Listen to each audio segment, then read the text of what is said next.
हजरत अबू उबादा बिन जर्राह ने मैदान बदर के अंदर जब जंग का तबल बजा, हालात बिगड़े, जनाब अबू उबादा बिन जर्राह कहते हैं तारीख ने एक अजीब मोड़ पे मुझे लाके खड़ा किया। आप फरमाते हैं मेरे लिए अल्लाह ने जो आजमाइश रखी वो सबसे बड़ी रखी। फरमाने लगे जब मैं मैदान में निकला तो काफिरों ने मेरे सामने जिसको लाके खड़ा किया वो मेरा सगा बाप था। अब फरमाते हैं अब मुश्किल बन गई। इश्क त्याग दोवी एक बराबर ते इश्क दा सेक बधेरा, अग ते साड़े कख ते काने ते इश्क साड़े तन मेरा, ते अग दा दारू मीह ते पानी, कोई दसे है इश्क दा दारू केड़ा, बुल्ले शाह उथे कुछ भी नहीं बचदा जिथे इश्क होरां दा डेरा। फरमाने लगे अब मेरे लिए सामने बाप, इधर बेटा। आप फरमाते हैं दो रास्ते थे, बाप बचाऊं या रसूलुल्लाह का दीन बचाऊं। एक मिनट था फैसला करने के लिए कि अब्बा बचेगा या दीन बचेगा, कुफर बचेगा या इस्लाम बचेगा। फरमाते हैं मैंने मिनट पूरा नहीं सोचा, मैंने तलवार उठाई, बाप की गर्दन काट के गिराई और रसूलुल्लाह का दीन बचा लिया। बाप की गर्दन कट के गिरी और नबी पाक का दीन बच गया, बचा लिया रसूलुल्लाह का दीन। हजरत उमर ने मामू को मारा। हजरत मुसअब इब्न उमैर कहते हैं तारीख मुझे भी लाके खड़ा करती है बदर के मैदान में, तो कुफर का लिबादा ओढ़ के जब सामने आया तो वो मेरा सगा भाई था। सगा भाई, हजारों कौमें वजूद में आई दहर में खुश्क तर के रिश्ते से, पर हमने बुनियादे दोस्ती रखी याद खैरुल बशर के रिश्ते से। सगा भाई कुफर का नुमाइंदा बन के सामने खड़ा हुआ। मुझे इकट्ठे खेलना भी याद था, मुझे एक बर्तन में रोटी खाना भी याद था, एक मां से लोरियां सुनना भी याद था। फरमाते हैं ये सारा कुछ याद था, पर इस्लाम के हक में दिया हुआ खुतबा जो मोहम्मद अरबी ने दिया था वो भी मुझे याद था, मुझे रसूलुल्लाह की बताई हुई बातें भी। फरमाते हैं मैं सारा कुछ भूल गया, पर मुझे अपने रसूल का पढ़ाया हुआ सबक नहीं भूला, वो मुझे याद रहा। मैंने फिर सगे भाई की गर्दन काटी और मैंने वो गर्दन काट के हुजूर के पास पेश की और मैंने दुनिया को बताया कि हमारे लिए असल वो है जो हमारे रसूल हमें हुक्म इरशाद फरमाते हैं। ये रिश्ते हमारे लिए असल हमारे जी अच्छे तल्लुकात हैं। कौन से अच्छे तल्लुकात, कौन से अच्छे तल्लुकात? मेरा एक दोस्त मुझे कहने लगा अमेरिका तो प्यार ही बड़ा करता है हमसे। मैंने कहा बिल्कुल, कसाई भी बड़ा प्यार करता है बकरे से, बड़ा प्यार होता है। आप जो कुर्बानी के बकरे लाए थे आपको प्यार नहीं था? ज़िबा करने से पहले उसको पानी भी पिलाया, चारा भी खिलाया, गुस्ल भी कराया, पर आखिर में क्या किया? बोले ना जी, ये वाला प्यार करता है अमेरिका आपसे, देता है कभी कभी पैसे, कोई शक नहीं इसमें। वो कहता है वहां जलजला आया है तो इतने लाख डॉलर देता हूं, फलां आया, लेकिन वो वाला प्यार जो कसाई बकरे से करता है, कहता है जब मौका आएगा तो मैं छुरी भी फेरूंगा और अपने वक्त पे आके वो, ये मेरी मिसाल याद रख लेना, अमेरिका का पाकिस्तान से और मुसलमान से वो वाला प्यार है जो बकरे का कसाई से और कसाई का बकरे से होता है। वो चारा डालता है, मोटा करके ज़िबा करता है, पतला ज़िबा करने में उसे लज्जत नहीं आती। और भाई याद रखो हजरत अबू बकर सिद्दीक रदी अल्लाह ताला अन्हु, अरब के लोग जब जंग करते थे तो एक हाथ में ढाल पकड़ते थे, एक हाथ में तलवार पकड़ते थे, लोहे की ढाल। जब दुश्मन हमला करता था तो ढाल आगे करते थे, वो कई दफा टकरा के ढाल से तलवार गिर जाती थी। हज़रत अबू बकर सिद्दीक मैदान में निकले, बेटा काफिरों की तरफ से लड़ने आया है, सगा बेटा, और मेरे मुस्तफा करीम ने फरमाया औलाद बुज़दिल कर देती है आदमी को, पर जब ईमान पुख्ता हो तो फिर सहाबा ने इस बुज़दिली की भी परवाह नहीं की। सगा बेटा काफिर की जानिब से आया, हज़रत अबू बकर सिद्दीक ने तलवार से हमला किया, बेटे ने ढाल आगे की। जब साहबजादे ने ढाल आगे की ना तो हज़रत अबू बकर की तलवार लोहे की ढाल से टकराई, तलवार गिर गई। अब हज़रत अबू बकर ने हत्ते हो गए, साहबजादे ने उठाई तलवार, कहता जब मैं मारने लगा तो ख्याल आया घर तो मेरा उजड़ेगा ना, बाप तो मेरा ही है ना। साहबजादे कहते हैं मैं अबू बकर सिद्दीक को छोड़ के चला गया, बाद में मुसलमान हो गए, कलमा पढ़ लिया। एक दिन घर में बैठे थे तो बात शुरू हो गई, साहबजादे कहने लगे अब्बा जी वो याद है ना जब मेरी ढाल से आपकी तलवार टकराई थी और तलवार गिर गई थी तो मैंने आपको बाप समझ के छोड़ दिया, मेरा ही घर उजड़ना था बाप समझ के। जनाब सिद्दीक अकबर रदी अल्लाह ताला अन्हो साहिब इब्ने शाम ने लिखा है कि अपनी सुरीन पर 2 दफा हाथ मारा, 2 दफा। कहने लगे बेटे तू उस वक्त काफर था, तूने मुझे छोड़ दिया।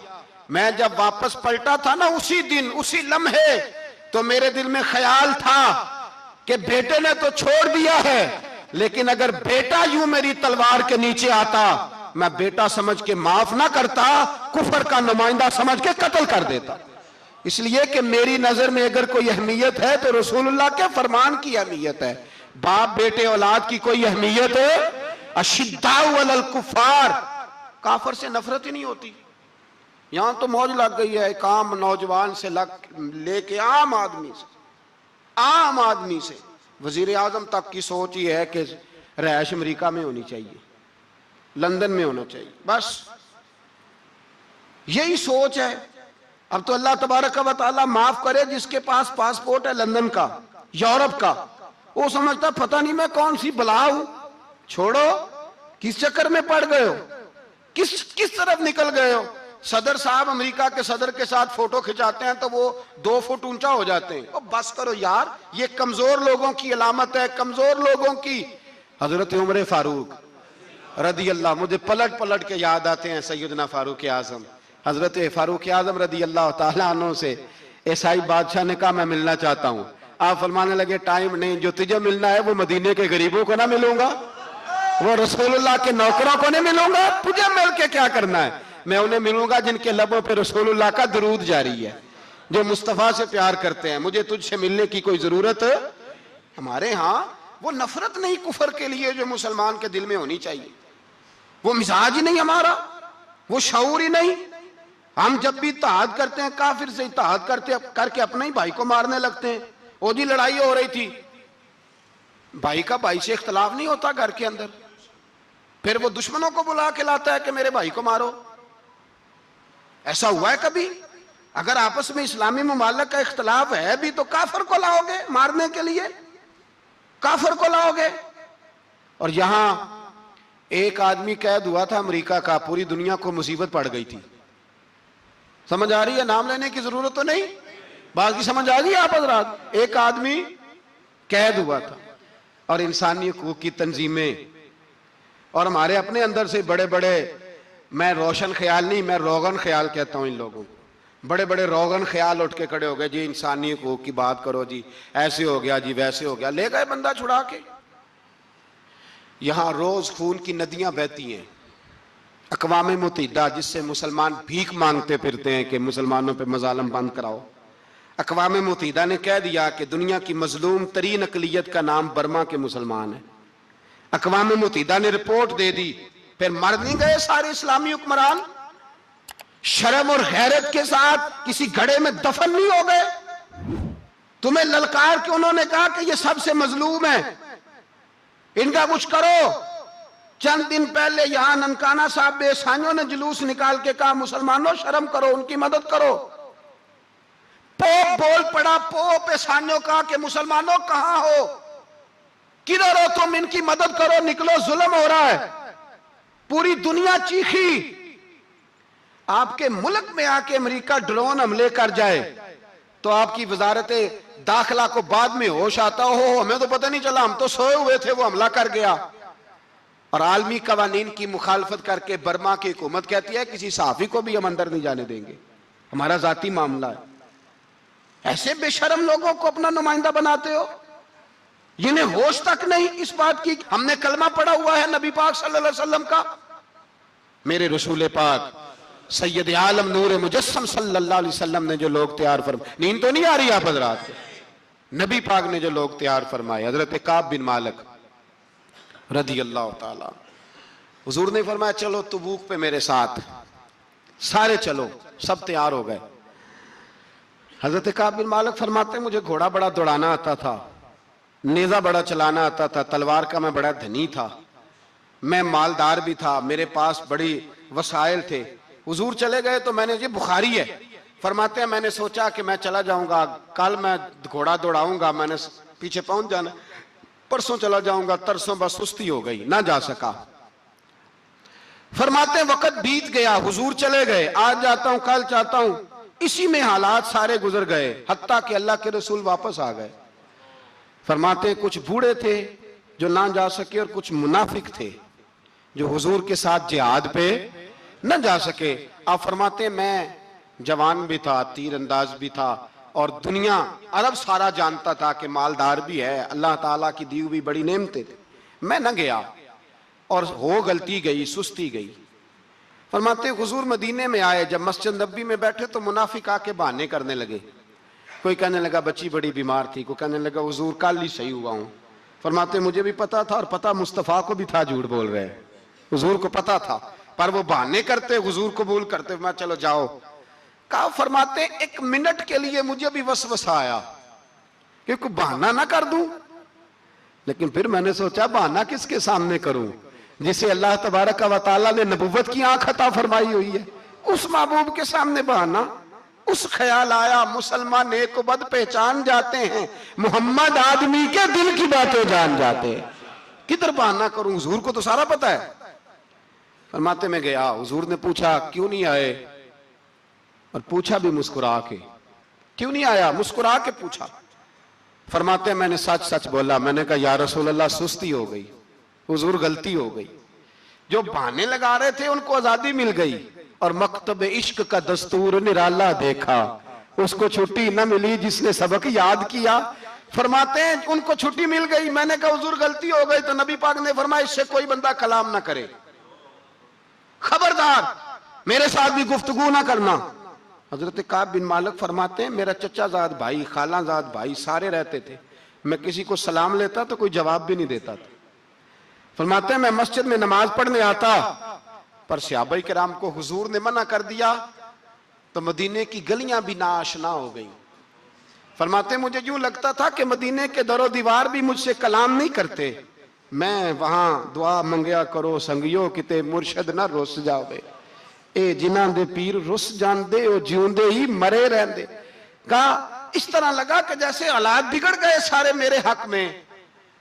आप फरमाते मैं मस्जिद में आके बैठता तो जब मुझे पता था, मैं जब आंखें उधर करता तो हुजूर मुझे देखते, और जब मैं नबी पाक को देखता तो हुजूर चेहरा फेर लेते। बोल पड़े ख्वाजा गुलाम फरीद साहब, कहने लगे मैं वेखा तो मेरा यार ना वेखे, जे मैं ना वेखा तो वेखे, एडे नसीब किथों ततड़ी दे ओ मेरे विच वेखण दे वेखे।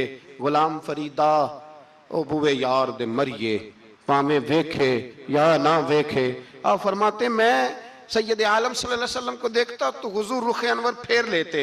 हजरत काब बिन मालिक रदी अल्लाह ताला अन्हु फरमाते कि हुजूर का हुक्म आया कि बीवी को अलहदा कर दो। बार पहले कोई नहीं बात करता, अब का बीवी को अलहदा कर दो, तो मैंने कहा हुजूर तलाक दे दूं। फरमाया नहीं मेके भेज दो, तलाक नहीं देनी। फरमाते हैं बाल बच्चा भी चला गया, ना घर में कोई ना बाहर कोई, तने तन्हा। आप फरमाते हैं जमाना जानता था, अरब के सूबों में बात फैल गई कि काब बिन मालिक जैसा सरदार, मालदार, घोड़सवार, तीरंदाज, नेजाबाज, इतना बड़ा सियाना संजीदा आदमी जुदा कर दिया नबी पाक ने। फरमाते हैं गुस्सान के ईसाई बादशाह ने मुझे खत लिखा। हजरत काब फरमाते हैं बड़ी आजमाइश थी, पर यह मुसीबत सबसे बड़ी थी। गुस्सान के ईसाई बादशाह ने खत लिखा, उसका आदमी मुझे ढूंढता फिरता मदीने में, मैं मिला तो खत उसने मुझे दिया। खत में यह नहीं लिखा था कि काफिर हो जाओ माअज़ल्लाह, यह नहीं लिखा था ईसाई हो जाओ। उसने खत में लिखा कि काब हमने सुना है तुम्हारे नबी ने तुम्हें छोड़ दिया, नाराज हो गए, तुम तो इस काबिल थे कि सूबे के गवर्नर बनाए जाते, तुम तो बड़े ओहदे के काबिल थे, तुम्हारी तो शोहरत है सारे इलाकों में, तुम आ जाओ हमारे पास, हम तुम्हें बहुत बड़ा ओहदा दे देंगे। हजरत काब बिन मालिक फरमाते हैं अब मेरी चीखें निकली, अब मैं तड़प के रोया। मैंने वो उसका खत पकड़ा और जलते हुए तनूर में डाला और मस्जिद नबी में सर सजदे में रख के मैंने कहा अल्लाह मेरा ईमान इतना ही मशकूक हो गया है कि काफिर कहते हैं मैं उनके साथ मिल जाऊंगा। ऐ अल्लाह मेरा ईमान इतना काफिर समझने लगे हैं कि मैं मुसलमानों को छोड़ के उनसे इत्तेहाद करूंगा। यहां लोग कहते हैं हमने प्रेशर के लिए उनको साथ मिलाया, हमने प्रेशर के लिए काफिर से समझौता करोगे।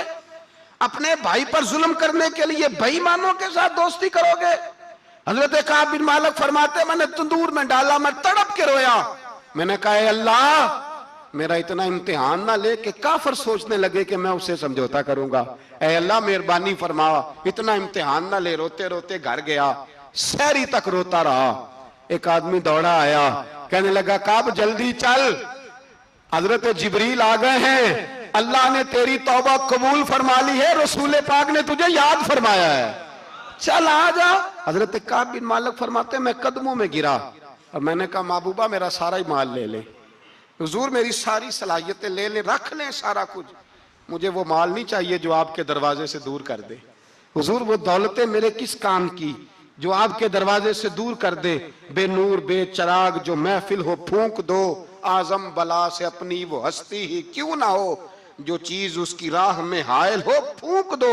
हजरत काब बिन मालिक रदी अल्लाह तआला अन्हु ने एक मिनट के लिए भी काफिर से समझौता करना पसंद ना किया। जब तो अल्लाह ने तौबा हजरत जिब्रील के जरिए नाज़िल फरमाई। मेरे भाई यहाँ मिनट मिनट पे समझौता है, मिनट मिनट पे बड़ा रौला डालते हम, बड़ा शोर है चाइना की दोस्ती, चाइना की दोस्ती। चाइना जैसे कहे बर्मा की हुकूमत वैसे करती है, इसका असर और रसूख है उनका। आपने क्यों नहीं उनसे कहा कि उनको मना करें? मैं चाइना की बात नहीं छेड़ना चाहता, वरना मैं उस पर भी कुछ बातें अर्ज करूं कि वो जो आपके उन साथ उनकी दोस्ती है उसका पस मंजर क्या है। ये तो चाइना में बसने वालों से पूछो ना, जहां मस्जिद बनाना बड़ा मुश्किल है, जहां नमाज पढ़ना रोजा रखना बड़ा मुश्किल है। काहे की दोस्ती, किस तरह की दोस्ती? कुरान मजीद ने बयान कर दिया काफिर तुमसे राजी नहीं हो सकता हत्ता तत्तबिया मिल्लतहुम, जब तक तुम उनके दीन की पैरवी ना करो। उतनी देर काफिर राजी हो सकता तो मुसलमान कैसे राजी हो जाता है?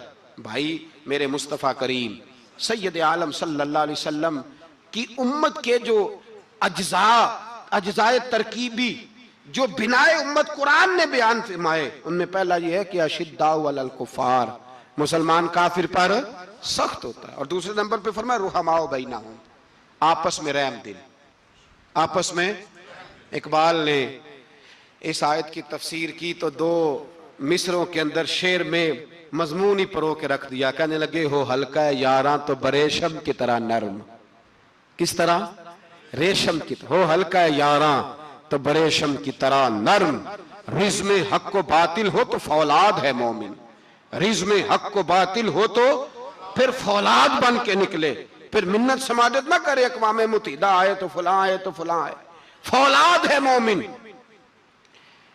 एक वो मंजर था हजरत उमर ने जब अपने सगे मामू को लताड़ा, जनाब अबू उबादा बिन जर्राह ने बाप को कत्ल किया, मुसअब इब्न उमैर ने भाई को कत्ल किया। एक वो मंजर था। एक वो मंजर था जब मुसलमान मक्के से मदीने आए, मदीना तैयबा पहुंचे तो मुस्तफ़ा करीम ने फरमाया ये तुम्हारे भाई हैं, बस बात खत्म हो गई। ये तुम्हारे, भाई इतनी सी बात है, ये तुम्हारे, इससे ज्यादा नहीं। कोई लंबा खुतबा नहीं नबी पाक ने दिया, फरमाया ये तुम्हारे, अपने भाइयों की मदद करो। हद हो गई मदद करने की। भाई का बाजू पकड़ा, घर ले गए, कहने लगे ये 15 किले मेरे हैं, 6 जो तुम्हें पसंद आते हैं रख लो, तुम्हारे हो गए। घर का सामान बिस्तर रजाइयां तक निकाल के दरवाजे के अंदर रखे। भाई से कहा यार जो तुझे अच्छा लगता है रख ले, आधा तेरा आधा मेरा। यहां तक एक वो मौका जब अशिद्दाउ अलल कुफार, एक ये मौका रुहमाउ बैनहुम। सहाबाए किराम अलैहिम रिदवान में से किसी के पास 2 बाग थे, एक में खजूरें ज्यादा पकी, एक में कम पकी। जब वो अपने भाई को देने लगा तो उसने कहा तुझे रसूलुल्लाह ने मेरा भाई बनाया है, तुझे वो वाला बाग दूंगा जिसकी खजूरें ज्यादा पकी हुई है, वो वाला बाग दूंगा, खजूरें ज्यादा पकी हुई। और यार तारीख आलम ने ये नजारा नहीं देखा कि वहां से एक शख्स आया गरीब है, रिश्ता नहीं मिलता। यहाँ एक शख्स ने क्या किया, उसको अपने अपने खानदान से, अपने घर से रिश्ता भी दिया। कब भाई है, इसको यहां बसाना है, रखना है, लाना है। कोई तहजीब का टकराव नहीं हुआ, कोई उन लोगों के आपस में झगड़े नहीं हुए, कोई नहीं कहा कि ये मुहाजिर है ये अंसार है, कोई किसी जगह नहीं कहा तुम्हारा खाना पीना रहना सहना अलग है, कोई किसी जगह बहस नहीं हुई, आधा बांट के दिया। और फिर भाईचारे का हाल ये था कि तबूक के बाद जब बड़ा माल आया ना मुसलमानों के पास, ढेर लग गए, बैरीन से माल आया तो ढेरों लग गए। तो रसूल पाक सल्लल्लाहु अलैहि वसल्लम ने अंसारे मदीना को बुलाया, मदीने वालों को। फरमाया तुमने बड़ा एहसार किया था अपने भाइयों पर, तुमने अपनी आधी आधी जायदादें दे दी थी, तुमने रुहमाओ बैनहुम का पूरा मुजाहिरा अमलन करके दिखाया था। अब माल आ गया है, दो ऑप्शन मैं तुम्हें देता हूं, दो किस्म की तरजीहात, एक चीज कबूल कर लो।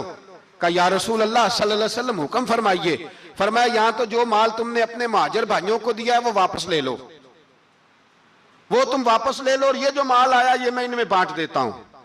या इस तरह करो कि मैं ये माल तुम्हारे दरमियान आपस में आधा आधा बांट देता हूं, या तुम्हें कुछ फीसद ज्यादा दे देते हैं उन्हें कम दे देते हैं। बात हो रही थी, अंसार चुप थे। हुजूर ने फरमाया बोलते क्यों नहीं? पता महबूब को भी है कि ये बोलेंगे तो मुझे भी ठंड पड़ेगी और कयामत तक सारी उम्मत को सुकून मिलेगा। फरमाया बोलो। तो अंसारे मदीना बोले तो रो के बोले, का महबूबा हमने माल क्या करना है, हमारे पास रसूल पाक जो मौजूद है। या रसूल अल्लाह हमने क्या करना है माल का? हुजूर जो अब आया ये भी सारा इन्हें दे दे, जो हमने दिया था इन्हें वो भी इनके पास रहने दें, और या रसूलल्लाह जो बाद में आए वो भी इन्हें दे दें। हमारी शर्त यह है कि हमारे दरमियान अल्लाह के रसूल मौजूद रहने चाहिए, महबूब हमारे दरमियान रहे, माल और दौलत की हमें जरूरत है। ये रुहमाओ बैनहुम में आपस में बांट के हर चीज अपने भाइयों को दे दी। हजरत उमर, ईसाई बादशाह टाइम मांगता तो कहता कोई टाइम नहीं, चल दौड़ जाओ। मुल्क के शाम जाते हैं, जब फतह होते हैं हजरत साद बिन नबी वकास बुलाते हैं, शाम जाते हैं तो हजरत उमर कहते हैं शाम आए हैं यार, सबसे पहला काम ये कर बिलाल का तो पता कर। यहां सुना है बिलाल हबशी का मकान भी कहीं नेड़े नेड़े है, पता तो कर। हजरत बिलाल हबशी हजरत सैयदना साद कहने लगे हुजूर बुला ना ले। फरमाया नहीं, वो मुस्तफा का गुलाम है तो मेरा तो इमाम है, मैं घर मिलने जाऊंगा। घर रुहमाओ बैनहुम, काले रंग के हबशी गुलाम सैयदना बिलाल हबशी को मिलने घर गए, और जनाब उमर जाके बैठक में इंतजार करने लगे, गोया ड्राइंग रूम में बैठे इंतजार होने लगा। जनाब सैयदना बिलाल आए तो हजरत उमर उठ के खड़े हुए। मुल्क के शाम के लोगों ने यह मंजर अजीब देखा कि जनाब उमर फारूक एक हबशी के लिए खड़े हुए, और जब खड़े हुए तो हजरत बिलाल कहने लगे उमर बैठ जाओ, ये क्या कर रहे हो? तो हजरत सैयदना उमर रो पड़े, कहने लगे बिलाल तो हबशी पहले था, जब से रसूलुल्लाह का गुलाम बना है सारी उम्मत का इमाम बन गया, सारी उम्मत का तो इमाम बन गया है जब से तो नबी पाक सल्लल्लाहु ताला अलैहि वसल्लम का गुलाम बना। भाई याद रखे, जब अशिद्दाउ अलल कुफार की बात थी तो अपने सगे कत्ल हो गए, और जब रुहमाओ बैनहुम की बात थी तो फिर ये नहीं देखा ये हबशी है। तवज्जो है मेरी बात पर? जाग रहे ना आप लोग? इधर देखें, फिर ये नहीं देखा कि ये हबशी है, ये रूमी है, ये कौन है, फिर ये देखा कि ये रसूलुल्लाह का गुलाम है सल्लल्लाहु। हमारे यहाँ तो नफरतें फैल गई हैं। ओ बस करो जी बंगालियों से जान छुड़ाओ, ओ बस करो जी फलाने से, ओ बस कर यार, रहन सहन अपना अपना होता है, लेकिन मुसलमान जिस तरह का भी हो उसके साथ नफरत करने की इजाजत नहीं है। पहली बात अशिद्दाउ अलल कुफार, दूसरी बात रुहमाओ बैन। अब तीसरी बात है तराहुम रुक्कान सुज्जदन यब्तगून फदलन मिनल्लाहि व रिदवाना। मैंने जो शुरू में बात की थी ना कि अगर खाना काबा में 40-50 लाख हाजी मिलके दुआ ही मांग लेता, दुआ ही मांग लेता मिलके, तो कमाल हो जाता। हजरत अबू बकर सिद्दीक रदी अल्लाह ताला अन्हु से किसी ने पूछा था बदर में फतह कैसे हुई? अब भी मुसलमान कहते हैं नहीं जी कैसे लड़ेंगे जी, हमें अपना बड़ा मसला है। ये कमजोर लोगों की बातें, कमजोर जो खुदा वाले होते हैं उनकी ये सोच नहीं होती। ये आरजुए करम और मैं आपसे करूं, ये भीख उसको जीतिए जिसका खुदा ना हो। ये कमजोर लोग हैं जो कहते हैं नहीं कैसे होगा, किस तरह होगा, जिनको पता हो कि हमारी गैबी ताकत है हमारी। हजरत अबू बकर सिद्दीक रदी अल्लाह ताला पूछा जनाब बदर में कैसे जीत गए? तलवारें ज्यादा थी, नेज़े ज्यादा थे, या आपको जासूसी ज्यादा थी, पता ज्यादा था कि यूं काबू आएंगे काफिर? तो अबू बकर सिद्दीक फरमाने लगे ना नेज़ों से जीते ना तलवारों से जीते, हम जो बदर में जीते हैं तो मुस्तफ़ा की नमाजों से जीते हैं। हमें जो बदर में कामयाबी मिली तो रसूलुल्लाह की दुआओं की बरकत से मिली। फरमाने लगे काफिर सारी रात शराबें पीते रहे, सारी रात वो नाच गाने में मसरूफ रहे, और मैं हुजूर के खेमे में मौजूद था, नबी पाक सारी रात नमाज पढ़ते रहे। सारी रात हुजूर नमाज पढ़ते रहे, सारी रात अल्लाह से दुआ करते रहे। फरमाया सुबह जो कामयाबी मिली तो ये मुस्तफा की नमाजों की बरकत से मिली। एक बुजुर्ग की मैं बात सुन रहा था, वो कह रहे थे अब नमाजें, इबादतें, रियाजतें बाद में करना, पहले जिहाद करो।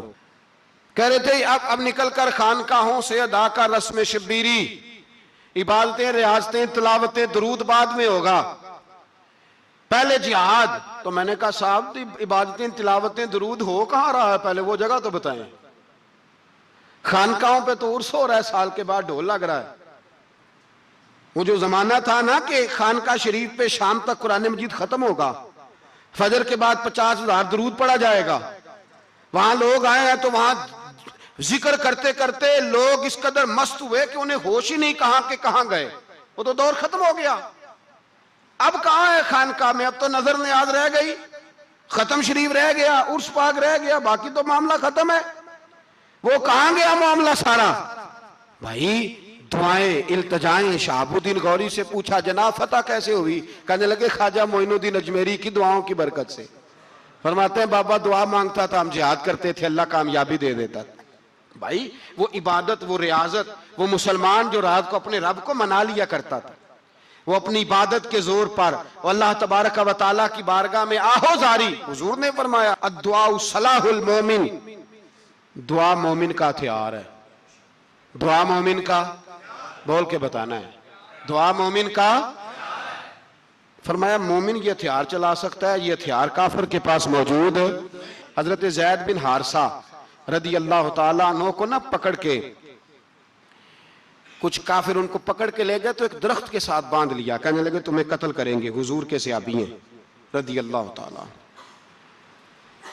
जब काफिर आपको कत्ल करने लगा ना तो उन्होंने दरख्त के साथ अच्छी तरीके से टांगे बांध ली, हाथ बांध लिए, गर्दन बांध ली। कहने लगा बुला अपने रब को। तो हजरत ज़ैद रदी अल्लाह ताला अन्हु फरमाने लगे मैं तो शहीद होने को तैयार था, लेकिन तूने आजमाने का प्रोग्राम बनाया तो ठीक है, मैं फिर बुलाने लगा हूं अपने रब की मदद को। ऐ अल्लाह मदद फरमा। उसने उतनी देर में तलवार नियाम से निकाल ली। ऐ अल्लाह मदद फरमा। उसने जब तक दोनों हाथों में तलवार सौंप ली, ऐ अल्लाह मदद फरमा। जब तीसरी बार आपने ये कहा तो उसने तलवार उठाई, कहा अल्लाह मदद फरमा। हजरत ज़ैद रदी अल्लाह ताला अन्हु कहते हैं जब चौथी बार मेरी जुबान से लफ्ज निकले, काफिर के हाथ में तलवार थी पर गर्दन भी उसकी कट के नीचे गिर गई, कि गर्दन कट के उसी वक्त नीचे गिरी। मुझे किसी ने खोला, ना मारने वाला नजर आया, ना गर्दन काटने वाला नजर आया, ना मुझे खोलने वाला। तो मैंने कहा आने वाले तू बता तो सही तू कौन है? तो कहने लगे मैं जिब्रील अमीन हूं, मैं जिब्रील अमीन हूं, मैं जिब्रील, मुझे दुश्मनों ना छेड़ो, मेरा है कोई जहां में, मुझे दुश्मनों न छेड़ो, मेरा है कोई जहां में, मैं अभी पुकार लूंगा, नहीं दूर है मदीना। कहा जब तूने, हजरत जिब्रील कहने लगे जब तूने पहली दफा कहा ना अल्लाह मदद फरमा, तो मैं सिदरतुल मुंतहा पे था, मुझे हुक्म हुआ जिब्रील देर ना करना। फरमाते हैं जब दूसरी दफा तूने कहा ना अल्लाह मदद फरमा तो मैं 7वें आसमान पे था, और जब तीसरी दफा कहा मदद फरमा तो मैं पहले आसमान पे था, और फरमाया जब तूने कहा चौथी दफा अल्लाह मदद फरमा तो मैं तेरे सराहने खड़ा था, मैं तेरे सराहने। तो भाई अब तो इज्तिमाई दुआ भी नहीं रही हमारी, अब तो ये वाला सौता भी। अकबर अल आबादी ने कहा था मुसीबत में भी अब याद खुदा हमको नहीं आती, दुआ मुंह से ना निकली जेबों से अर्जियां निकली। अब भी हम कहते हैं करेंगे बात, सफीर को बुलाएंगे, हमने कहा है उसको, तो मान जाएगा वो आपकी बात? वो बच्चे काट रहा है तो उसको घर बुला रहा है। अभी तक एक इतना सा स्टैंड कि उनका जो दफ्तर है सिफारत खाना वो बंद कर दिया जाए, इतनी भी तौफीक नहीं हुई। कहते हैं ठीक है शोर शुरू हो रहा है, बस चुप कर देंगे सारे। खुदारा ख्वाबे गफलत से उठो, बेदारी हासिल करो, और कुछ नहीं हो सकता तो खोल के दुआ तो मांगो उनके लिए, उनके लिए दुआ तो मांगो। अल्लाह बड़ा करीम है, वो जब मदद करने पे आता है तो फिर बड़े बड़े काफिरों के मुकाबले में अपने बंदों की मदद फरमाता है। और मैं ये पैगाम देना चाहता हूं आलमे कुफर को भी, याद रखें रब करीम जब मदद करने पे आए तो अकेले हजरत इब्राहीम और एक तरफ पूरी मिल्लत हो तो अल्लाह अपने खलील को बचा लिया करता है। रब करीम की रहमत कामिला जब फैसला कर लेती है तो फिर नमरूद जैसे सुपर पावर ताकत को रब करीम मच्छर से मरवा दिया करता है। अल्लाह तबारक व तआला, ये तो मुसलमान का दुआ वाला सौता ही, वो निकल कर खानकाहों से अदा कर रस्म शबीरी, ये तो तब होगा जब खानकाह के अंदर कोई जिक्र फिक्र इबादत हो रही हो, और जब वहां हाल ही कोई नहीं, वहां तो रक्सो सुरूर है, वहां तो बात झूठी तारीफें हैं, हर आदमी ने एक बंदा साथ रखा हुआ है तारीफें करने कराने वाला, तो मामला ही और हो गया है। मेरे भाई, इबादत की लज्जत हजरत सैयदना उमर फारूक, सब बोलिए रदी अल्लाह ताला।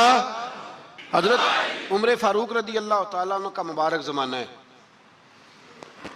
हजरत उमर ने फौज भेजी ईरान के हुक्मरान के साथ जिहाद करने। ईरान के बादशाह ने 2 ईसाई जासूस भेजे, कहने लगा जरा पता तो करो मुसलमानों का रात का तरीका क्या है, मैं साफ बंदी कराता हूं। वो सारी रात साफ बंदी कराता रहा। 2 जासूस आए मुसलमानों की मालूमात करने। मालूमात करके जब वापस गए तो हजरत उमर फारूक रदी अल्लाह ताला अन्हो के सिपाहियों को देखा, गौर से पलटे तो बादशाह कहने लगा क्या हाल देख के आए हो? कहने लगा सारे मुसल्ले पे बैठे हुए, जितने घंटे हम वहां रहे हैं मुजाहिदीन मुसल्ले पे रहे, यूं लगता है जैसे उनका दुनियादारी से कोई ताल्लुक। और कहने लगे बादशाह कोई ऐसी ताकत है जिसको वो बुला रहे थे, कोई ऐसी कुव्वत है जिसको वो पुकार रहे थे। हमें भी वहां खड़े होकर महसूस होता था कि हाँ कोई है जो आ जाएगा इनकी मदद के लिए, कोई है जो पहुंचेगा इनकी मदद करेगा। ईरान का बादशाह कहने लगा मुझे समझ आ गई है, वो जिस्म की ताकत से ही नहीं लड़ते, वो कोई गैबी ताकत है जिससे वो लड़ते हैं। भाई वो गैबी ताकत भी तो हमारे पास हमने नाराज कर लिया ना, वो भी तो नहीं ना, मस्जिद का रुख भी तो कोई नहीं। और मैंने पिछले जुमे भी कहा था, फिर कहता हूं, वहन हो गया उम्मत को। नबी पाक ने फरमाया उम्मत को वो क्या है, दुनिया से मोहब्बत हो गई है, मौत से कराहत हो गई है, वहन है। सहाबाए किराम को मौत से बड़ा प्यार था, मौत से बड़ी मोहब्बत कर, हमारी तरह नहीं। वो कहते थे मरेंगे तो मनो मट्टी, तो वहां ठीक है, अजाबे कब्र हक है। लेकिन मैं कहा करता हूं सालों के बाद जो परदेश से मां के पास आए, मां उसे अजाब नहीं देती, उसका माथा चूमा करती है। और भाई जो रब करीम की बारगाह में जाएगा, तेरा क्या ख्याल है, गल सड़ जाएगा? मदीने वाले हबीब ने फरमाया कब्रुल मोमिन रौज़तुम मिन रियाज़िल जन्नह, फरमाया मेरा मोमिन जब कब्र में जाता है तो अल्लाह जन्नत के सारे दरवाजे खोल देता है, वो तो अल्लाह की रहमत में पहुंचता है। कौन कहता है मोमिन मर गए, वो तो कैद से छूटे अपने घर गए। कौन कहता है कब्र में अजाब है तो सिर्फ अजाब ही है, हाँ मुजरिम को सजा मिलेगी, लेकिन मोमिन हमेशा जहन्नम में, वो बेलाखिर जन्नत में जाएगा, बेलाखिर जन्नत में जाएगा। और किसी दरवेश ने बात की, वो करके चले गए, पर कमाल ही कर गए, कहने लगे दोज़ख में मैं तो क्या, मेरा साया ना जाएगा, क्योंकि रसूल पाक से देखा ना जाएगा। नबी पाक सैयद आलम अलैहिस्सलाम के गुलाम तो देखो ना, सारी जिंदगी उम्र फारूक, बुखारी पढ़ो तो सही, सारी जिंदगी उम्र हर नमाज के बाद कहते थे अल्लाह मरजुकना शहादत फी सबीलिक, अल्लाह बिस्तरे पे मौत ना देना, मौत मुझे शहादत की देना। हजरत सैयदना मौला अली शेर खुदा करम अल्लाह ताला वजहुल करीम सारी जिंदगी कहते रहे अल्लाह अली ने मैदान में उम्र गुजारी है, इसे शहादत की मौत अता फरमा। ओ भाई ये तो शहादतें मांगने वाले। हजरत इमाम हुसैन मैदान करबला में खड़े थे, शिमर कहने लगा हुसैन तेरी चारों जानिब मौत है, तो आप फरमाने लगे तुझे अभी हमारा पता ही नहीं, मौत से तो हमारा प्यार चलता है। और फरमाया ये शहादत तो हमारा पीछा करती है, पहुंच जाती है जहां हम होते हैं, मौत से डरा रहा है। मुसलमान का मरने को दिल नहीं करता, वरना वो इतनी बड़ी कोठी में कौन रहेगा। मरने को दिल इसलिए नहीं करता कि वो जो 6 करोड़ 10 करोड़ डॉलर लूट के रखे, मर गए तो खाएगा कौन। वो फकीर फाका मस्त थे, उनका घर ही कोई नहीं था, उनके बैंक बैलेंस ही कोई नहीं थे। वो कहते थे घर हमारा है वो जो हमारे रब ने तैयार किया हुआ है, हमारा बैंक बैलेंस है वो जो हमें जन्नत में जाके मिलेगा। उनका तो ये खाता ही कोई नहीं था, इसलिए वो शहादत की। हजरत उमर बिन जमू रदी अल्लाह ताला अन्हु मैदाने ओहद में 4 बेटे लेके आए। कितने बेटे बोल के बताए? 4 बेटे लेके उमर बिन जमू आए, और खुद एक टांग से लंगड़े से आप ही हैं, टांग छोटी है। हुजूर के सामने खड़े हुए कहा महबूबा मेरे 4 ही थे, मैं 4 ही ले आया हूं, कबूल कर ले।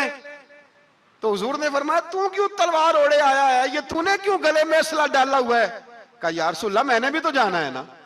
तो हुजूर ने फरमाया 4 बेटे जो हैं। तो हजरत अमर बिन जमू ने बात की, सहाबा कहते हैं हम लबों से मुस्कुरा रहे थे, आंखों से रो रहे थे। क्या अजीब अंदाज है। हुजूर ने फरमाया अमर 4 बेटे जो आ गए तो तू रहने दे। तो हजरत उमर रो पड़े, कहने लगे महबूबा क्या लंगड़े जन्नत में नहीं जाएंगे? क्या हुजूर मैं लंगड़ा हूं तो मेरे लिए जन्नत कोई नहीं? मेरे हबीब पाक सैयद आलम सल्लल्लाहु अलैहि वसल्लम ने फरमाया अमर तू जरूर जन्नत में जाएगा। कहा महबूबा फिर बच्चे बाद में जाएंगे, मैं पहले मैदान में जाऊंगा। एक बीबी 4 बेटे लेके आई उहद में। कहा महबूबा कुल कमाई थी मैं ले आई हूं, मेरे पास कोई और शय होती तो मैं बचा के ना रखती। बेटे दे के ना हाजिरी लगवा के तो वापस दरवाजे पे ले गई। तो हजरत सैयदना अब्दुल्लाह इब्न उमर फरमाते हैं बीबी बोल रही थी तो मेरा जज्बा जिहाद बढ़ रहा था। अपने बेटों को कहने लगी मैं तुम्हें हुजूर के पास छोड़ के जा रही हूं, जब तुम मैदान में गिरोगे तो मैं तुम्हें देखने आऊंगी, देखना तुम्हारी पुश्त पे कोई जख्म नजर ना आए। जितने तीर खाने हुए सीने पे खाना, जितने तलवारों के नेजों के जख्म बर्दाश्त करने हुए यहां खाना, पुश्त पे जख्म नजर ना आए।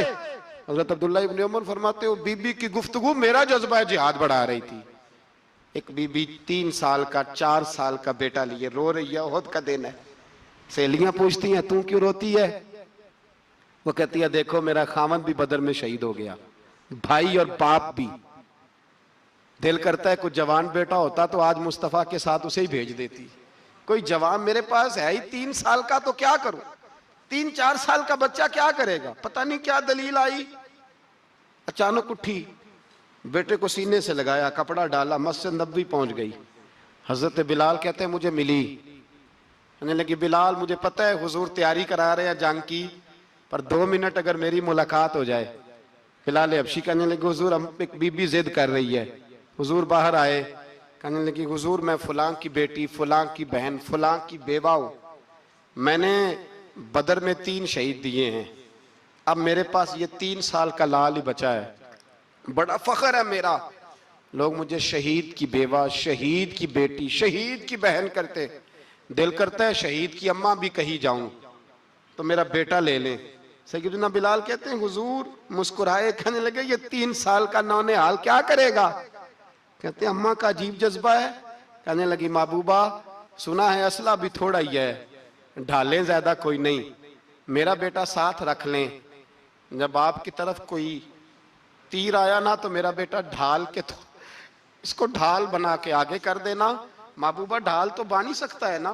हजरत बिलाल फरमाते हैं मुस्तफ़ा करीम ने फरमाया जा मैंने कबूल किया, कयामत के दिन बेटा घर ले जा, जब तेरा नाम पुकारा जाएगा तो शहीद की अम्मा कह के पुकारा जाएगा, जा तू घर ले जा। कहते हैं चलते चलते एक गरीबनी और आ गई, इतनी सी अट्टी बान की, इतनी सी। बिलाल हुजूर से मुलाकात हो जाएगी, नबी पाक आ गए तो कहा महबूबा ये गलबा इस्लाम में मेरा भी हिस्सा डाल ले। हुजूर ने फरमाया ये क्या है? कहने लगे हुजूर खामद फौत हो गया, औलाद अल्लाह ने बेनियाजी से दी नहीं, सवेरे चरखा काट के रिज़्क़े हलाल खाती हूँ, मेरे पास ना ये इतना सा बान है, एक घोड़े की लगाम बन जाएगी, महबूबा हिस्सा तो डाल जाएगा ना दीन के लिए, मेरी कबूलियत हो जाएगी। मेरे हबीब ने हाथ उठाए और दुआ मांगी, कहे अल्लाह जितना तू मैदान के मुजाहिदों को अजर अता फरमाए उतना इस गरीबनी को भी अता फरमाना, उतना इसे भी देना। भाई ये जज्बे थे, ये रंग था उम्मत मुस्लिमा का, इसलिए काफिर घर में बैठ के कांपा करता था। अब उसे पता है ये एसी वाली कार से नहीं निकल सकते, उसे पता है कि हमने इन्हें बोतल पे लगा दिया है, अब ये पेप्सी मरिंडा और ये पी के खाने के साथ तो ये मस्त रहते हैं, अब ये नहीं निकल सकते घर से, हमने इन्हें उन चीजों पे लगाया है जो इनके वजूद को खोखला कर रही, अब कैसे मैदान में निकलेंगे? वो इसलिए नहीं डरता कि वो तेरी आसाइशों, तेरी जिंदगी में आने वाली सहूलतों से आशना है। मौत बिस्तर पे भी आ जाती है, लेकिन जिसको मैदान में आती है वो सारी जिंदगी जिंदा रहता है, वो सारी जिंदगी जिंदा रहता है। भाई मरना तो है, लेकिन अगर जिंदगी दीन के काम आएगी तो अमर हो जाओगे, बच जाओगे। हमें रंग दिया है कुरान पाक ने, मुहम्मदुर रसूलुल्लाह वल्लज़ीना माअहू अशिद्दाउ अलल कुफ़ार रुहमाउ बैनहुम। पहली बात यह कि काफर के लिए सख्ती का जज्बा रखें, नरमी उतनी देर जितनी देर उसे दीन के करीब करना है, लेकिन अगर वो बुग़्ज़ दिखाए तो अशिद्दाउ अलल कुफ़ार, और मोमिन के हक में रुहमाउ बैनहुम। और फिर फरमाया मदद भी मांगो, तराहुम रुक्कान सुज्जदन यब्तगून फदलन मिनल्लाहि व रिदवाना, रुकू करो, सजदे करो, मदद मांगो, और जिंदगी से प्यार ना करो इसलिए कि जाना तो है, जब वक्त आए तो फिर शहादत से प्यार करो, फिर सामने खड़ी जन्नत से प्यार करो। हम जो मदीने आ गए उनके करम की बात है। हम जो मदीने आ गए उनके करम की बात है। अपनी मुराद आ गए उनके करम की बात है। ऐसे कहाँ नसीब थे, ऐसे कहाँ नसीब थे, मुझसे गुनाहगार के दिल को जगमगा गए उनके करम की बात है। हम जो मदीने आ गए उनके करम की बात है। पर्दे जो थे पड़े हुए, पर्दे जो थे पड़े हुए, मेरी निगाहें शौक़ पर। पर्दे जो थे पड़े हुए, मेरी निगाहें शौक़ पर। पर्दे वो सब उठा गए उनके करम की बात है। पर्दे वो सब उठा गए उनके करम की बात है।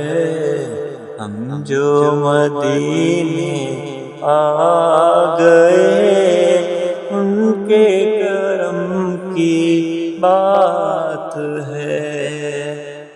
शख्स था बनी इसराइल में, तो किसी पहाड़ की चोटी पर इबादत करता था। लोग उससे मिलने जाते थे। दरवेश लोग जो होते हैं ना, उनकी बड़ी बात होती है। वो नेक आदमी पहाड़ की चोटी पर इबादत करते थे, बनी इसराइल के वली थे। लोग मिलने जाते थे तो रास्ते में एक ढलान थी, लोग ऊपर चढ़ते तो उन्हें दिक्कत होती। एक दिन उस वली के दिल में ख्याल आया, या अल्लाह तो इसे पैदा ना करता तो क्या अर्ज था। रब करीम ने उस वक़्त के नबी पैगंबर अलैहिस्सलाम को वही फरमाई कि जब वो आपके पास आए ना तो उसे कह देना तो मेरी तख्लीक पे एतराज़ करता है। उसे कह देना कि मैंने उसका नाम वलियों की सफ़ से काट कर नाफरमानों की सफ़ में लिख दिया है। मेरी तख्लीक पे एतराज़ करता है, मैंने जो बनाया हक और साची बनाया है। वो मुलाकात हुई तो नबी अलैहिस्सलाम ने फरमाया, भाई रब फरमाता है तेरा नाम काट दिया है वलियों की सफ़ से और नाफरमानों की सफ़ में लिखा है। बंदा सजदे में गिर गया, या अल्लाह तेरा शुक्र है, या अल्लाह तेरा शुक्र है। पैगंबर अलैहिस्सलाम फरमाने लगे तो बड़ा बेवकूफ़ है, मकाम इस्तग़फ़ार और शुक्र अदा कर रहा है। कहने लगा हुजूर आपने बात ही बहुत बड़ी कर दी है, मेरे रब ने मेरा नाम लिया है, मैं कहाँ वो कहाँ, उसने कहा है कि नाम काटा है, मेरे रब ने। अल्लाह अकबर, मैं तो सोच भी नहीं सकता था कि मेरा जिक्र और वहां होगा। मैं तो इस खाते में ही नहीं था, इतनी बड़ी जगह मेरा तज़किरा हुआ। अल्लाह अकबर। फिर वो अर्ज करने लगे पैगंबर अलैहिस्सलाम से, कहने लगे एक आपने पैगाम दे दिया, अब आप मेरा भी एक पैगाम रब करीम के हुजूर नाज़ अर्ज कर दीजिएगा। फरमाया वो क्या। कहा अर्ज कीजिएगा मालिक से कि मौला मुझे तेरी मखलूक से बड़ा प्यार है। वो जो मैंने ढलान की बात की तो इसलिए की, तो दिलों के हाल जानता है कि लोगों को तकलीफ होती थी। मालिक की बारगाह में अर्ज करना कि मेरा वजूद बहुत बड़ा कर दे।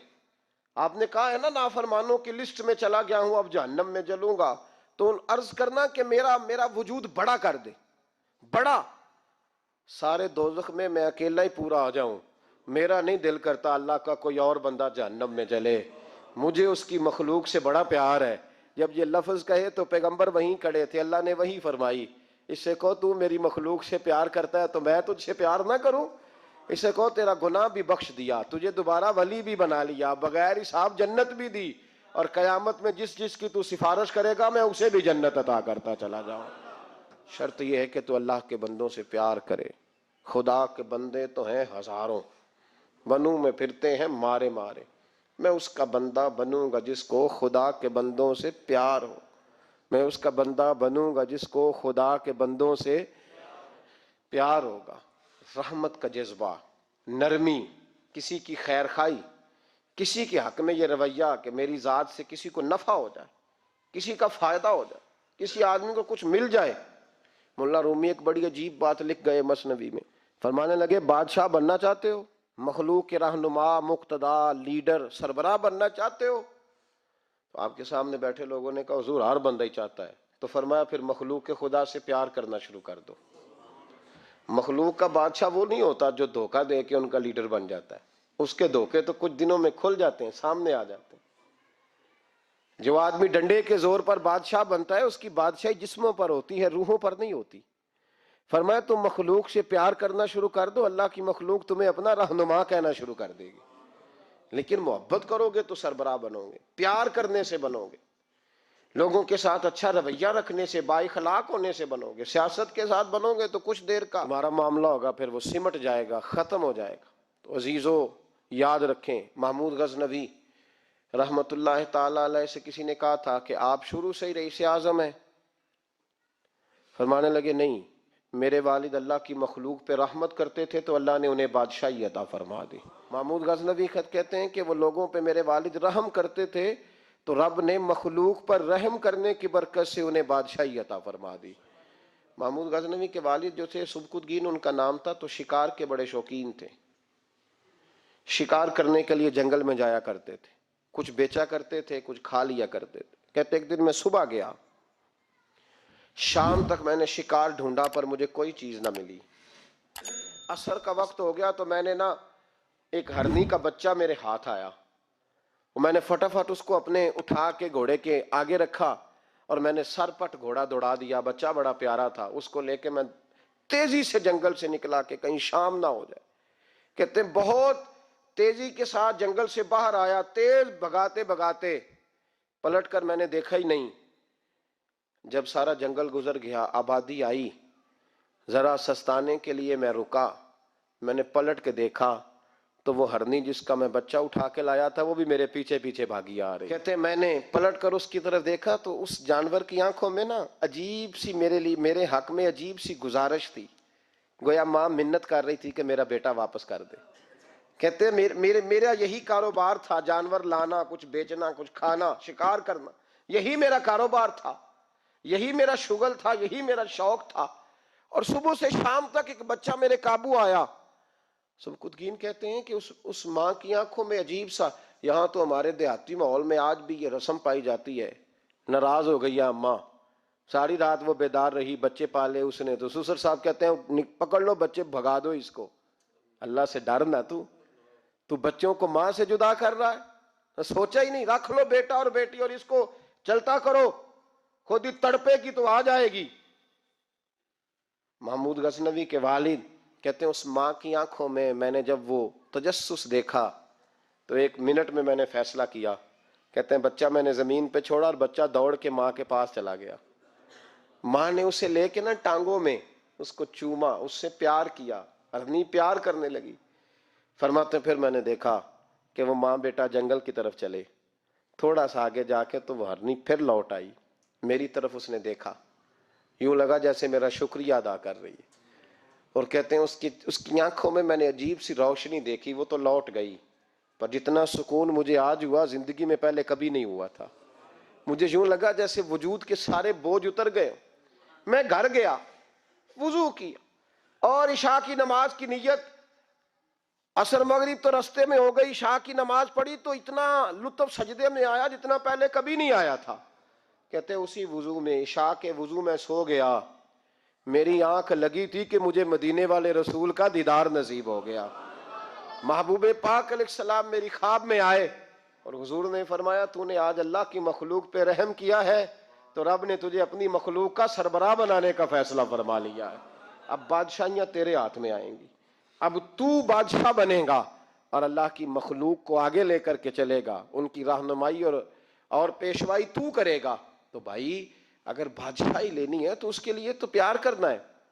सियासत के साथ तो जब राज खुलेंगे तो मोहब्बत से ज्यादा दुश्मनी बढ़ जाएगी। डंडे के साथ किसी को अपने करीब करोगे तो बड़ी जल्दी वो आदमी जैसे ही पावरफुल होगा वो दुश्मन बनेगा। एक रहमत है, एक करम है, जब अल्लाह की मखलूक पे करोगे तो अल्लाह अपने बंदों का, देखे ना, छोटी सी तो बात है, छोटी सी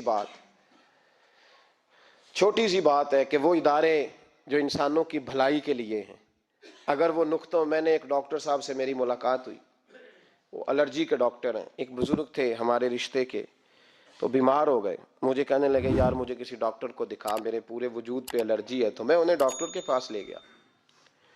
डॉक्टर साहब ने, उनके पैर पे बहुत ज्यादा जख्म था, तो उठा के ना, तो उन्होंने ना अपनी गोद में रख लिया, डॉक्टर साहब ने, स्पेशलिस्ट डॉक्टर। और रुई लेके जब उन्होंने साफ किया ना उसका पैर, और बाबा जी आपको कुछ भी नहीं, आप तो ऐसे टेंशन ले गए, कुछ भी नहीं, ये कोई मसला है।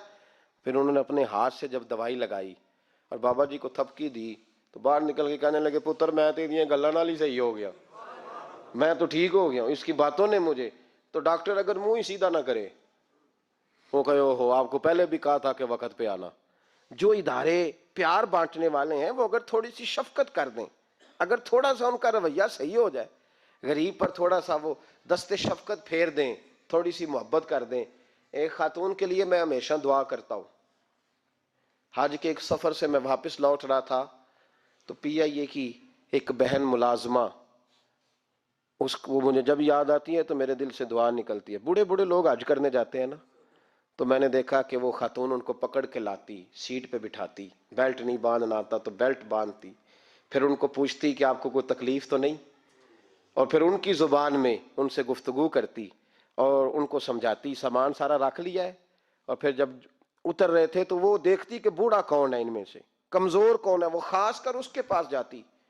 मेरी तबीयत अभी की बात है, मैं जा रहा था तो एक सामने मेरे शख्स, थोड़ी देर पहले मैं राह वाली की तरफ जा रहा था तो एक साथी मेरे सामने मोटरसाइकिल से गुजर रहा है, तो सड़क पर जितने लोग खड़े थे उन्हें सबके पास ब्रेक लगाई, भाई जाना है तो आ जाओ बैठ जाओ, आगे जाकर आओ भाई कहाँ जाना है।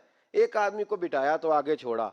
अब वो कर गया जो उसने करना था, हो गई बात, लेकिन खुतबा जुमा में उसका जिक्र हो रहा है, यहां उसका जिक्र हो रहा है। तो बात तो मुख्तसर सी है ना, बात तो छोटी सी है तो तेरे दो जुमले है, तो छोटी सी तेरी बात कि तू कि बाबा जी आओ मैं आपको सड़क क्रॉस करा देता हूं, बैठ जाए मेरे साथ, कहां जाना है, वो इतनी लंबी बात नहीं भाई। लेकिन शर्त यह है कि तेरी तबीयत में नरमी हो, शर्त यह है कि तुझे अल्लाह की मखलूक से प्यार हो, तू उन पे तरस खाए, तू उनके लिए तवज्जो के जज्बात रखे, तू थोड़ा सा उनके साथ रवैया अपना ठीक करे। हमारे मिजाजों में सख्ती, और दिन ब दिन वो सख्ती इतनी बढ़ती चली जा रही कि घुटन का माहौल है। आप यकीन करें कि लोग सिर्फ उस हद तक सलाम लेते हैं जिस हद तक किसी को कोई ज़रूरत होती है, उसके बाद लोग भूल जाते हैं। नबी पाक सैयद आलम सल्लल्लाहु ताला अलैहि वसल्लम ने फरमाया मल्लम यरहम सगीरना, जो छोटे पे रहमत ना करे, वलम युअक्किर कबीरना, और जो बड़े का इकराम ना करे, उसकी ताजीम ना करे, उसका अदब ना करे, फलैसा मिन्ना, फरमाया हम में से है ही नहीं वो, हम में से। तू रहमत कर, तू शफकत कर, तू किसी के साथ प्यार कर, तू हमदर्दी के जज्बात पैदा कर, तू किसी के लिए अच्छा रवैया रख, तू किसी शख्स के साथ अच्छे तरीके से पेश आ, तू किसी के लिए अच्छा। वो जंग में एक छोटा सा गांव है कोट ईसा शाह, सियाल शरीफ से आगे गुजरे चंद किलोमीटर, तो मुझे वहां जाने का मौका मिला। मैं रबीउल अव्वल शरीफ में वहां गया। एक तालिब इल्म था कुरान मजीद हिफ्ज़ करने वाला, वो बड़े शौक से मेरे करीब आया उसने मुझे कहा लाएं जूता साफ कर दें। जलसे से पहले बड़ी उसने मोहब्बत की। मैंने उसको कहा क्या कर दूंगा? कुरान जी हिफज करता हूँ। मैंने बस उसको इतना कहा, मैंने कहा यार तू तो वो वाला काम कर रहा है जो नबी पाक को पसंद ही बड़ा है, तू बड़ी ड्यूटी कर रहा है, तू तो बड़ा प्यारा है, तू तो बड़ा अच्छा है, हिम्मत ना हारना, पीछे ना हटना, सही हो जाएगा। ना मैंने उसका नाम पूछा ना को। वो आज रात वो बच्चा यहाँ आ गया, मैंने रात यहाँ वक्त गुजारा है। हजरत जी आपकी उन 2 बातों ने मुझे बड़ा जज्बा दिया है। कई दफ़ा शैतान मुझे कहता था छोड़ दे इसमें क्या रखा है, लेकिन अब मैंने फैसला किया है कि पूरा कुरान मजीद याद करना है और फिर दीन का आलिम भी बनना है। तो 2 जुमले ही है ना तेरे, मुझे अभी तक उसका नाम नहीं आता। ओ भाई तू थोड़ा थोड़ा ना शफकत का अंदाज इख्तियार करना शुरू कर। अल्लाह तबारक व तआला का कानून है, तो बंदों से प्यार करेगा तो अल्लाह तुझसे मोहब्बत फरमाएगा। अल्लाह तुझसे प्यार, रहमत के जज्बात पैदा करे, नरमी पैदा करें, तबीयतों में शगुफ्तगी लाएं। फूल नरम होता है, सख्ती से तो मुरझा जाता है। तो इसका मतलब है कि फूलों वाली तबीयत, फूल खिले ही तब रहते हैं जब नरम रहते हैं। सख्तियां करोगे तो फूल भी मुरझा जाएंगे। दुआ है मालिक के हुजूर अल्लाह समझने की तौफीक अता फरमाए।